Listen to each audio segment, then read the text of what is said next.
কিছু সময় আগে শুনলাম ডোনাল্ড ট্রাম্প ভাইয়ার কথায় নাকি ইন্ডিয়া পাকিস্তান যুদ্ধ বন্ধ হয়ে গেছে। এটা খুব ভালো কাজ। আমি জানি ডোনাল্ড ট্রাম্প ভাই তুমি পারবা, পারবা ভাইয়া তুমি। ডোনাল্ড ট্রাম্প ভাইয়া আপনি একটি কাজ করেন, যেহেতু চিরশত্রু ইন্ডিয়া পাকিস্তানের যুদ্ধ বন্ধ হয়ে গেছে আপনার কথায়, তাহলে প্লিজ ভাই বাংলাদেশের দিকে একটু নজর দাও। দয়া করে বাংলাদেশের দিকে একটু নজর দাও, আমাদেরকে মুক্ত করো ভাইয়া, আমাদেরকে মুক্ত করো।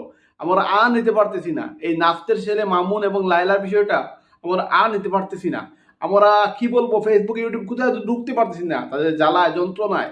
প্লিজ ভাইয়া, ভাইয়া দয়া করে তুমি তাদের বিষয়টা একটু দেখো ভাইয়া প্লিজ।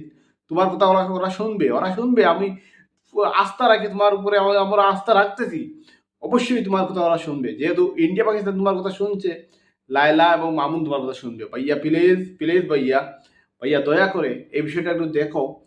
এদের এই বান্দির পোলাপাইনের যে অবস্থা, এই জিনিসটা একটু দেখো ভাইয়া প্লিজ। আমাদেরকে মুক্ত করো, এই তাদের কাছ থেকে আমাদেরকে মুক্ত করো। এই মিসাইলগুলো আমাদেরকে প্রতিনিয়ত প্রতিনিয়ত মিসাইলের মতো আক্রমণ করতেছে। প্লিজ ভাইয়া, তাদের এই বিষয়টা দেখে আমাদেরকে মুক্ত করো, আমাদেরকে উন্মুক্তভাবে ফেসবুক ইউটিউবের ঢুকার মতো লাইন করে দাও ভাইয়া প্লিজ। তোমার কাছে আমি তোমার সামনে আমি জোরাত করে বলতেছি, প্লিজ ভাইয়া। ডোনাল্ড ট্রাম্প ভাইয়া, আপনি প্লিজ দয়া করে এই বিষয়টা দেখেন। ভালো থাকেন ভাইয়া, প্লিজ দেখেন ভাইয়া। ভাইয়া ভাইয়া, আমরা ভরসা রাখতেছি আপনি পারবেন ভাইয়া। একটা বার মাত্র ট্রাই করেন, পারবেন আপনি ভাইয়া প্লিজ।